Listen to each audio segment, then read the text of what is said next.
मानव जीवन एक अद्भुत यात्रा है। यह यात्रा कभी सहज और सरल नहीं होती, बल्कि इसमें सुख और दुख, हंसी और आंसू, सफलता और असफलता, विश्वास और धोखा, सब कुछ समाहित होता है। हर इंसान किसी न किसी समय ऐसी परिस्थितियों से गुजरता है जहां उसे लगता है कि जीवन बहुत कठिन है और आगे कोई राह दिखाई नहीं देती। ऐसे समय में हमें प्रेरणा की आवश्यकता होती है, एक मार्गदर्शन की आवश्यकता होती है, और यही मार्गदर्शन हमें भगवान श्री कृष्ण के जीवन और उनके उपदेशों से मिलता है। श्री कृष्ण केवल एक ऐतिहासिक या धार्मिक व्यक्तित्व नहीं हैं, बल्कि वे जीवन की वास्तविकताओं के शिक्षक हैं।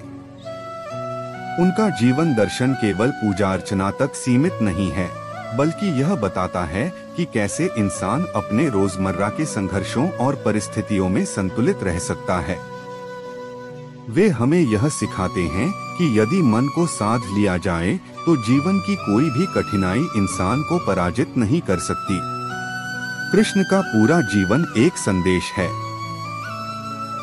गोकुल की गलियों में माखन चुराने वाला नटखट बालक हो, गोवर्धन पर्वत उठाने वाला रक्षक हो, गीता का उपदेश देने वाला योगेश्वर हो, या फिर महाभारत के युद्ध क्षेत्र में अर्जुन का सारथी बनकर खड़ा होने वाला मित्र, हर भूमिका में कृष्ण यह दिखाते हैं कि जीवन परिस्थितियों का नाम नहीं, बल्कि दृष्टिकोण का नाम है।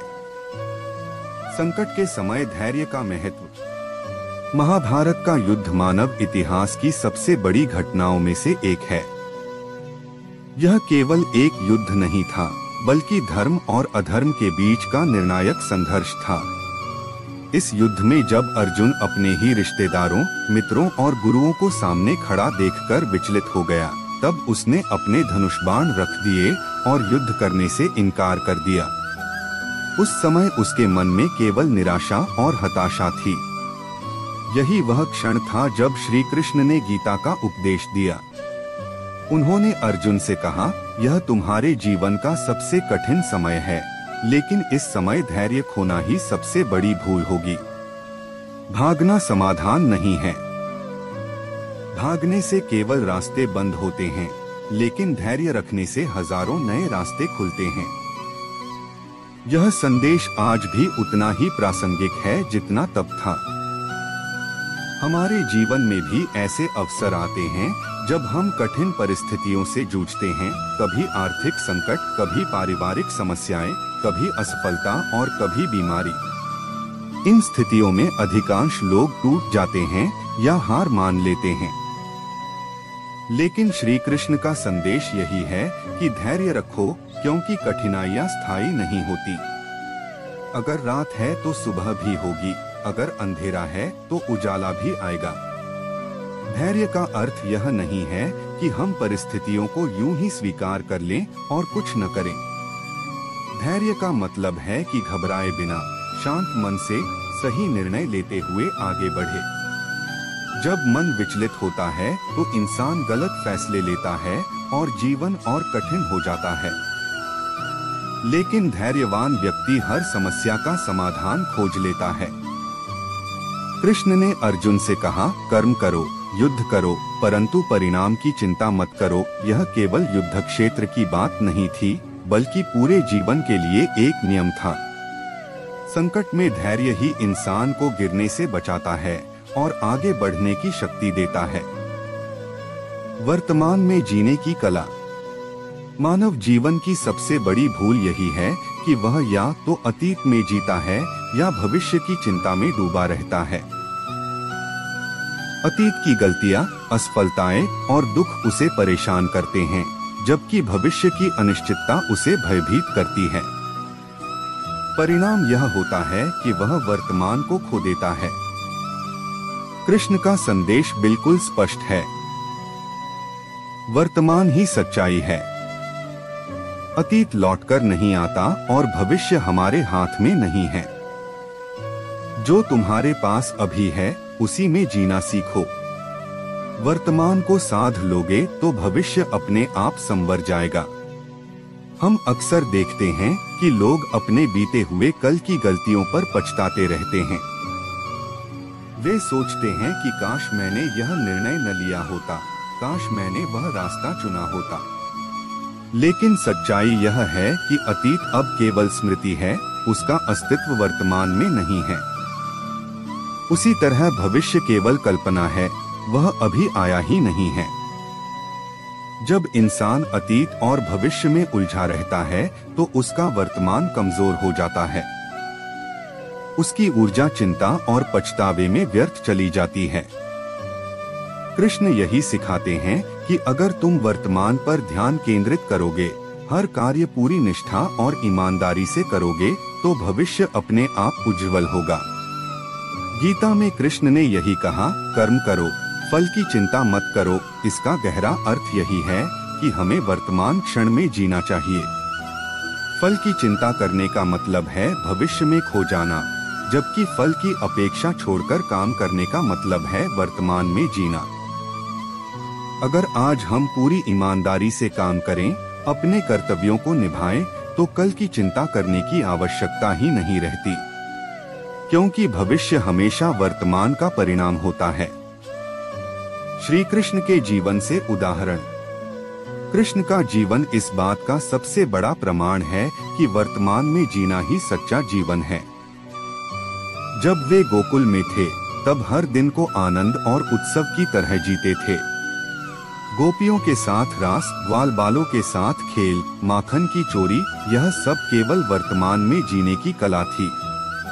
उन्होंने कभी यह नहीं सोचा कि कल क्या होगा या भविष्य में कौन सी चुनौतियां आएंगी।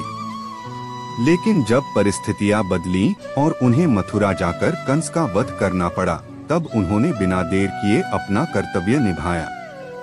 उसके बाद जब द्वारका का निर्माण करना पड़ा, तब भी उन्होंने वही किया। यही कारण है कि कृष्ण का जीवन बहुआयामी है, क्योंकि उन्होंने हर स्थिति में वर्तमान को स्वीकार किया और उसी में जिया। व्यवहारिक जीवन में उपयोग। हमारे जीवन में भी वर्तमान में जीना बहुत जरूरी है। उदाहरण के लिए, यदि कोई छात्र परीक्षा की तैयारी कर रहा है, तो उसे अतीत की असफलताओं को याद करके घबराना नहीं चाहिए और न ही भविष्य के परिणाम की चिंता में डूबना चाहिए।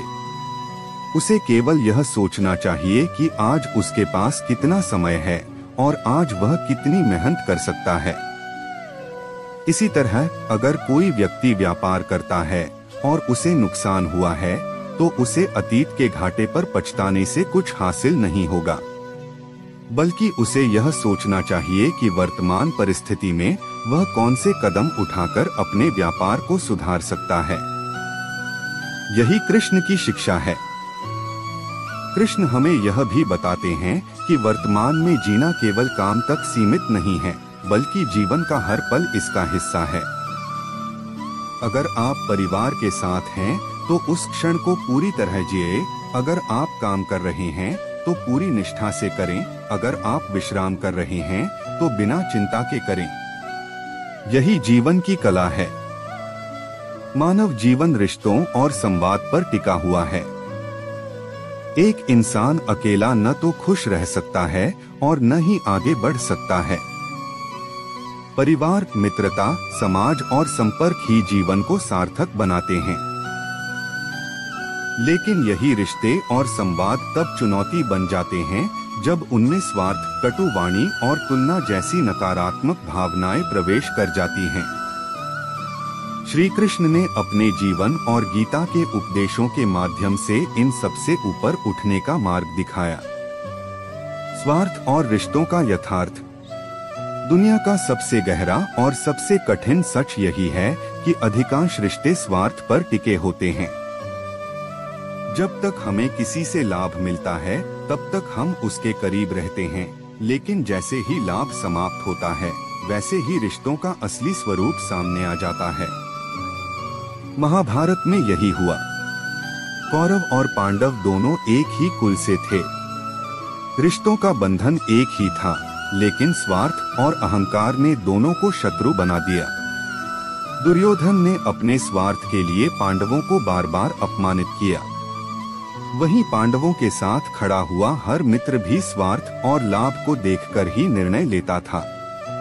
श्री कृष्ण ने अर्जुन को समझाया कि रिश्तों का मूल्य केवल खून का रिश्ता होने से नहीं है। रिश्ते तभी सच्चे हैं जब वे कठिन समय में साथ खड़े रहते हैं। बाकी तो अच्छे समय के साथी होते हैं। यही कारण है कि कृष्ण स्वयं यह नहीं कहते कि हर रिश्ता निभाओ, बल्कि वे कहते हैं अगर कोई बार बार धोखा दे तो उससे दूरी बना लो। उनका संदेश है कि हमें रिश्तों को दिल से निभाना चाहिए, लेकिन आंख बंद करके नहीं। सजग रहना आवश्यक है। अगर हम आज की दुनिया देखें तो यही सच है। अक्सर लोग अच्छे समय में मित्र बन जाते हैं, लेकिन कठिन समय आने पर दूर हो जाते हैं। इसीलिए कृष्ण का संदेश हमें यह सिखाता है कि रिश्तों में अंधविश्वास मत रखो। भरोसा दिल से करो, लेकिन विवेक भी बनाए रखो। वाणी का महत्व और संयम। शब्द तलवार से भी अधिक घातक हो सकते हैं। तलवार का घाव कुछ समय बाद भर जाता है, लेकिन वाणी का घाव जीवन भर बना रहता है। यही कारण है कि श्री कृष्ण वाणी के संयम पर बहुत जोर देते हैं। उनका जीवन इस बात का प्रमाण है कि सही समय पर बोले गए शब्द इतिहास बदल सकते हैं। जब अर्जुन निराशा में डूबा था, तब कृष्ण ने केवल वाणी से उसका मनोबल बढ़ाया। गीता के शब्दों ने अर्जुन को कायर से योद्धा बना दिया। यही शब्द थे जिन्होंने धर्म की विजय सुनिश्चित की। लेकिन दूसरी ओर कटुवाणी रिश्तों को तोड़ देती है। हम देखते हैं कि महाभारत की जड़ द्रौपदी के अपमान में थी। दुर्योधन और दुःशासन की कटुवाणी ने उस अपमान को और गहरा कर दिया। अगर वहां वाणी में संयम होता तो शायद इतना बड़ा युद्ध ही न होता। कृष्ण का संदेश है, मीठी वाणी सबसे बड़ा धन है। मीठे शब्द बिना खर्च किए किसी को जीत सकते हैं, लेकिन गुस्से में कही गई कठोर बातें सबसे मजबूत रिश्ते को भी तोड़ सकती हैं। जीवन में कई बार ऐसी परिस्थितियां आती हैं जब मन गुस्से से भर जाता है। ऐसे समय पर कृष्ण यही सिखाते हैं कि चुप रहना सीखो, क्योंकि गुस्से में दी गई प्रतिक्रिया कभी समाधान नहीं होती, बल्कि और बड़े विवाद का कारण बन जाती है। कई बार चुप रह जाना ही सबसे बड़ा उत्तर होता है। अगर हम अपने व्यवहार को देखें तो पाएंगे कि हमारी अधिकतर परेशानियां वाणी से ही शुरू होती हैं। गुस्से में कहे गए शब्द, अपमानजनक टिप्पणियां, व्यंग्य, ये सब रिश्तों में खटास डाल देते हैं। इसीलिए कृष्ण का स्पष्ट संदेश है कि वाणी में संयम रखो। ईर्ष्या और तुलना से मुक्ति। आज का इंसान सबसे ज्यादा दुखी इसीलिए है क्योंकि वह अपनी तुलना दूसरों से करता है। किसी के पास बड़ा घर देखकर, किसी के पास अधिक धन देखकर, किसी के पास ऊंचा पद देखकर वह अपने को छोटा महसूस करता है। यही भावना ईर्ष्या को जन्म देती है। ईर्ष्या केवल दुख ही नहीं देती, बल्कि इंसान की प्रगति भी रोक देती है। जब मन दूसरों की सफलता देखकर हीन भावना से भर जाता है, तब इंसान अपनी क्षमता का उपयोग करना बंद कर देता है। वह केवल शिकायत और निराशा में जीने लगता है। श्री कृष्ण कहते हैं, तुलना मत करो। हर व्यक्ति की अपनी यात्रा है, अपना मार्ग है और अपना भाग्य है। तुम जैसे हो वैसे ही सर्वश्रेष्ठ हो। महाभारत में अर्जुन को यही संदेश दिया गया।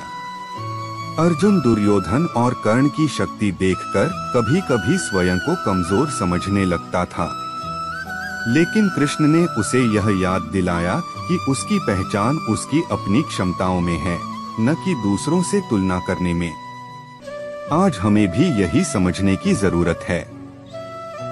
अगर कोई व्यक्ति बड़ा घर बनाए या महंगी कार खरीदे तो इसका मतलब यह नहीं कि हम छोटे हो गए। हमें यह समझना चाहिए कि हर इंसान का जीवन पर अलग होता है। दूसरों से तुलना करने के बजाय हमें अपने जीवन पर ध्यान देना चाहिए। ईर्ष्या से मुक्त होकर ही इंसान सच्चा सुख प्राप्त कर सकता है। क्योंकि ईर्ष्या में हमेशा जलन और असंतोष रहता है, जबकि संतोष में शांति और आनंद। व्यवहारिक जीवन में अनुप्रयोग। कृष्ण के ये 3 संदेश, स्वार्थ और रिश्तों का यथार्थ, वाणी का महत्व और ईर्ष्या से मुक्ति, हमारे रोजमर्रा के जीवन में अत्यंत उपयोगी हैं।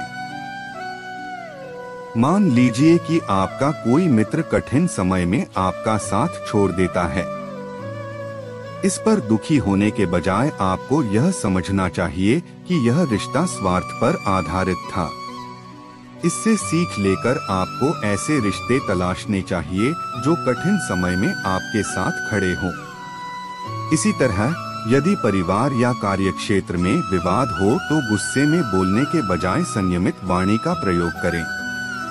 मीठे शब्द और धैर्यपूर्ण संवाद से बड़ा विवाद भी शांत किया जा सकता है। और सबसे जरूरी, जब आप दूसरों की सफलता देखें तो ईर्ष्या करने के बजाय प्रेरणा लें। सोचें कि आपने अपने जीवन में क्या पाया है और क्या पा सकते हैं। हर व्यक्ति की मंजिल अलग होती है। समापन। इस दूसरे भाग में हमने यह समझा कि रिश्तों का असली मूल्य कठिन समय में ही पता चलता है। वाणी का संयम इंसान को महान बनाता है और तुलना से मुक्त होकर ही इंसान सच्चा आनंद पा सकता है। श्री कृष्ण का संदेश केवल आध्यात्मिक नहीं है, बल्कि यह रोजमर्रा के जीवन की सच्चाई है। अगर हम रिश्तों में विवेक रखें, वाणी में मिठास रखें और दूसरों से तुलना करना छोड़ दें, तो जीवन अपने आप सरल और आनंदमय हो जाएगा। यही कृष्ण का मार्ग है और यही गीता का सार है। जय श्री कृष्णा। मित्रों, आपका दिन शुभ हो।